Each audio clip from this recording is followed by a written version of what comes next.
좋은 아침입니다. 마태복음 14장 28절에서 36절 말씀 보겠습니다.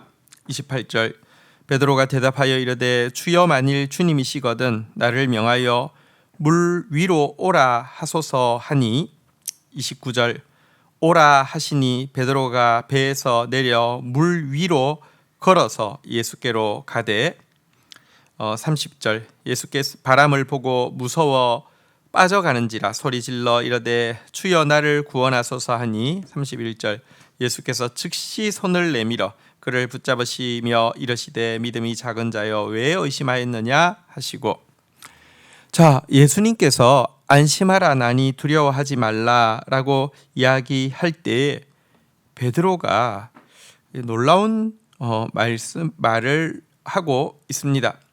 나를 명하사 물 위로 오라 하소서라는 것입니다.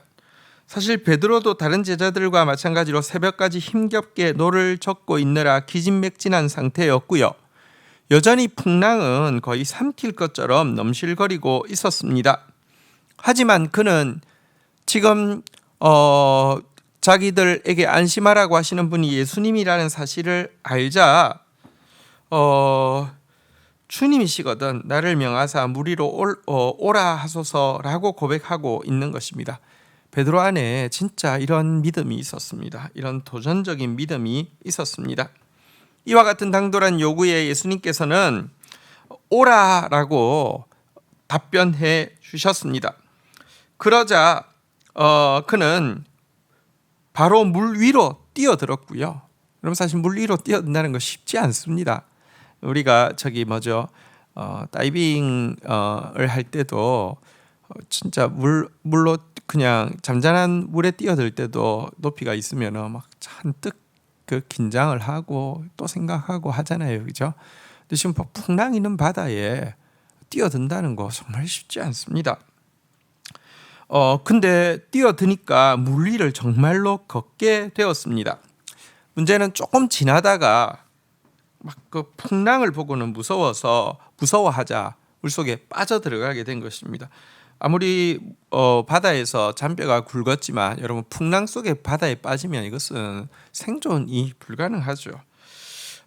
이때 그가 주여 나를 구원하소서라고 외칠 때에 예수님께서 손을 내밀어서 붙잡아 물 위로 끌어올리시면서 말씀하셨습니다. 믿음이 작은 자여 왜 의심하였느냐 이렇게 말씀하셨는데요. 그런데 이때 말씀의 뉘앙스는 무엇이었을까요? 책망하는 것이었을까요? 저는 그렇게 생각하지 않습니다. 더 큰 믿음으로 자라가라라는 격려의 말씀이었을 것입니다. 사실 발을 내딛는 것만 해도 대단한 믿음이지요. 도전적인 믿음이지요. 근데 그럼에도 불구하고 또 현실을 바라볼 수 있는 거 우리 인간의 모습 아닙니까? 그래서 예수님께서 믿음이 작은 자여 왜 의심하였느냐라고 하면서 사랑으로 더 큰 믿음으로 자라가라라고 권면하고 있는 것입니다. 여러분 바로 이런 베드로의 모습, 비록 실패했지만 도전적인 믿음을 가졌던 베드로의 모습을 예수님은 사랑하셨고 그를 초대교회의 믿음의 반석으로 사용하셨음을 보게 됩니다. 우리는 그래서 믿음이 작은 자여 왜 의심하였느냐라는 그 책망보다 믿음이 없는 자여 왜 도전하지 아니하였느냐라는 책망이 더 부끄러운 것임을 알아야 합니다. 많은 사람들은 아예 도전하지 않고 있죠. 그러니까 믿음이 작은 자여 왜 의심하였느냐 이 말씀은 안 듣겠지만 사실은요 도전하지 않은 것이 더 부끄러운 것임을 알아야 할 것입니다. 자, 그러자 예수님께서요 32절 배에 함께 오르매 바람이 거치는지라 33절 배에 있는 사람들이 예수께 절하며 이르되 진실로 하나님의 아들이도소이다 하더라. 34절 그들이 건너가 게네사렛 땅에 이르니, 자, 예수님께서 그를 일으키고는요 이제 함께 배에 오르셨습니다. 그러자 바다와 풍랑이 잠잠하게 되었습니다. 이에 모든 배에 타고 있던 제자들이 예수님께 절을 하면서 진실로 하나님의 아들이십니다라고 고백을 하게 되었습니다. 여러분, 이 베드로가 이제 이 도전을 했다가 실패하기는 했지만 베드로가 예수님과 함께 이 배에 오를 때에 제자들이 절하면서 진실로 하나님의 아들이시다라고 고백을 하는 이 모습은 우리에게 베드로의 역할이 무엇이었는지를 좀 보게 합니다. 사실 이들은 이미 오병이어의 기적을 보았습니다. 하지만 예수님이 어떤 분이신지 제대로 깨닫지 못했기 때문에 물 위를 걸어오시는 예수님을 유령이라고 소리를 질렀던 사람들이죠. 하지만 그들 중에 1월인 베드로가 물 위를 걸어갔다가 다시 건전받아서 함께 배에 타는 모습을 통하여서 자신들이 그와 같은 도전적인 믿음을 가지지는 않았지만 사실은 예수 그리스도가 누구신지에 대해서 사실 자기의 동료 중에 한 사람의 실질적인 경험을 통해서 자신들도 훨씬 더 깊이 이렇게 깨닫고 정말 예수님을 하나님의 아들이시라고 고백하게 된 것입니다. 그래서 베드로의 이 도전은 비록 실패였지만 그럼에도 불구하고 많은 다른 제자들에게 믿음을 심어주는 축복이 되었다는 것을 우리가 보게 됩니다. 다시 한번 우리는 믿음이 적은 자여 왜 의심하였느냐는 말보다 믿음이 없는 자여 왜 도전하지 않았느냐는 말씀을 더 부끄러워하는 자가 되어야 함을 잘 알 수 있습니다.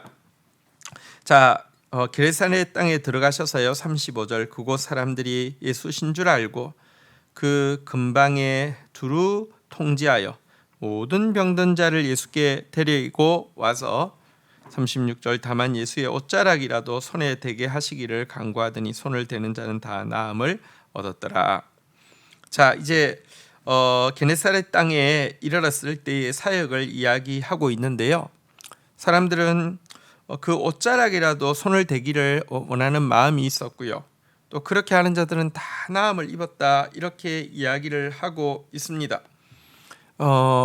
이 게네사렛 사람들의 모습 역시 어떤 의미에서는 오늘 본문에 나왔던 베드로의 모습과 조금 유사하죠. 베드로도 이렇게 물 위로 뛰어들었고요. 게네사렛 사람들도 예수님의 옷자락을 만지려고 했습니다. 사실 우리에게 주님을 향해서는 이와 같은 좀 열정과 적극성이 있어야 합니다. 너무 주님 앞에 옷자락을 잡고자 하는 마음도 없고요. 주님이시면 나로 물 위로 오라 하소서라고 부탁하고 도전하는 이렇게 일도 없는 것은 사실은 주님을 향해서 예절 바른 것이 아니라 주님을 향한 기대가 없는 것이죠. 믿음이 없는 것이죠. 적극적인 믿음으로 나아가서 주의 구원을 경험하는 저와 여러분들이 되기를 주의 이름으로 축원드립니다. 기도하겠습니다. 주님 감사합니다. 오늘 베드로가 도전적으로 주님 앞에 주님이시거든 나를 명하사 물 위로 오라 하소서라고 간구하였던 모습을 보게 됩니다. 우리에게 주님 앞에 이런 도전적인 믿음이 있는 사람 되어지게 하여 주옵소서. 실패한다 할지라도 우리가 믿음이 없는 자여 왜 도전하지 아니하였느냐라는 말을 더 부끄러워하는 자 되어질 수 있도록 은총을 베풀어 주시기를 간절히 간구하고 소원합니다. 그래서 우리 주위에 있는 사람들에게 정말 믿음으로 나아가는 것이 얼마나 큰 축복인지 우리의 삶이 증거가 되어질 수 있도록 또 그들에게 축복이 되어질 수 있도록 은총을 베풀어 주옵소서. 오늘도 베드로의 모습, 오늘도 게네사렛 사람들의 모습처럼 주님께 더 가까이 나아가고자 하는 열망이 우리 안에 있게 하여 주옵소서. 주님을 향한 적극성이 너무 없는 그런 미지근한 신앙생활을 하지 않도록 정말 술람미 여인처럼 불타는 사랑으로 주님께 나아가는 믿음의 사람들 되어질 수 있도록 은혜를 더하여 주옵소서. 예수님의 이름으로 기도 올립니다. 아멘.